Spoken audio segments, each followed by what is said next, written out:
Yes, mbaniza mwenna mwasibye mutya bagifollowinga nembeebaza nembagamba nti kyemwakola kyamaanyi okubanga mwasubscribinga ate ne munyiga kade bagiyita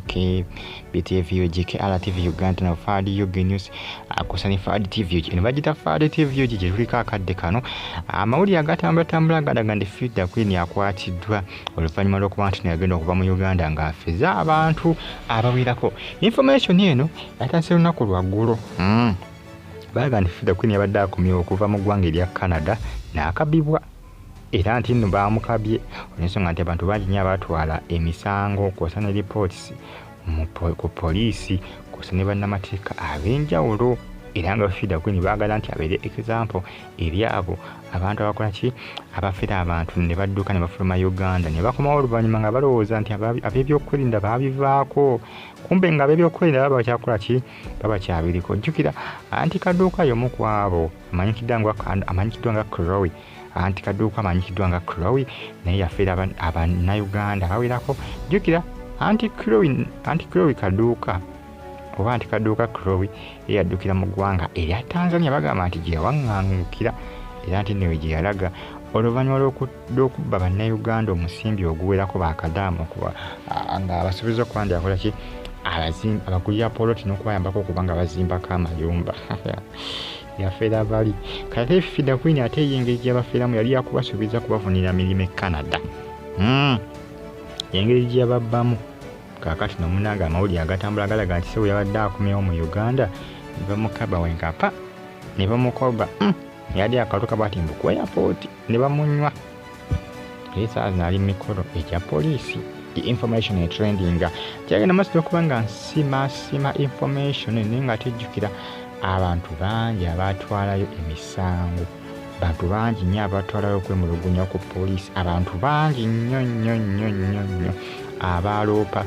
Fifi Queen abantu bangi nnyo abaamuloopa ze mbabuulira abantu bangi nnyo abaamuloopa bantu bangi nnyo abaamuloopa era nga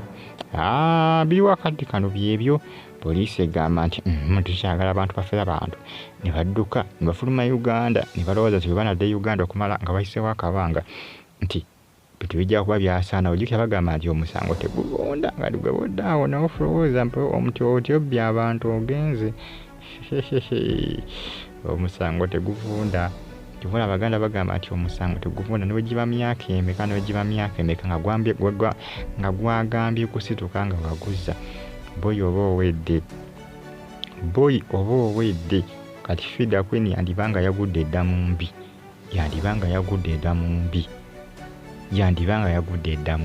Jukira nabadde yadduka mu Canada ne famire ye yonna n'abaana bonna nga badduka eyo bwe yamala okufuna omusimbi gw'abaana bali bagala okuba nga bafunira emirimu kubanga ensimbi mpitirivu zeyabba ensimbi mpitirivu zeyagenda nazo n'adduka n'agenda e Canada jukira yali asuubiza okuba nga afunira bano yatwalako ssente e Canada ne Germany kubafunira emirimu naye nga jjukira eri amawanga agasinga nga sigamba nti no mangu okuba nga ogafuniramu omulimu ng'olaba nimbawalabo kati saawa emirimu okugifuna gya lutalo omuntu yenna nga muntu nga yifudde agent nti anoonyeza abantu emirimu n'agamba nti munnange agenda kufunira omulimu mu ggwanga erya Canada weekengere kubanga ng'amawanga g'omu Europe sige mawanga goyinza okujja wanogera nagalale mbu ofune omulimu mulaba ne mu bawalabu naye kati miwunyo emirimu nayo tegikyaliyo kubanga n'amawanga agasinga gasuubiza okuba nga gakola ki gagoba bannayuganda oba taddamu kugendayo kukolerayo n'abawalabu nabo baatabuse munnange bintu byatabuse wala amawanga g'abawalabu gatabwa akatatalo ag'omu Europe nga tulaba abasinga badde basingako oli amawanga g'abawalabu emirimu gibaddengayo nga mingi nnyo nobala embeera naye etabuse omanya nti awo munnange embuzi eridde emmwanyi awo manya nti embuzi eridde emmwanyi awo manya nti bitabuse awo manya bitabuse era munnange abasinga banoonya emirimu olina okuba nga mwegendereza kampuni zemuyinza okuba nga muyitamu kubanga ezisinga zaabafere jjukira mu Uganda kati obufere bwafuuka mulimu omuntu okukufera takinaamu ddakiika okufera oba miliyoni 5 oba miliyoni 7 jjukira babasaba ssente empitirivu miliyoni 10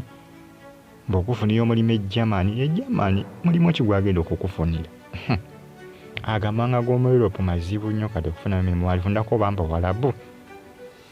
naye omuntu kasita agamba nti agenda kufunira omulimu mu Europe weekengeremu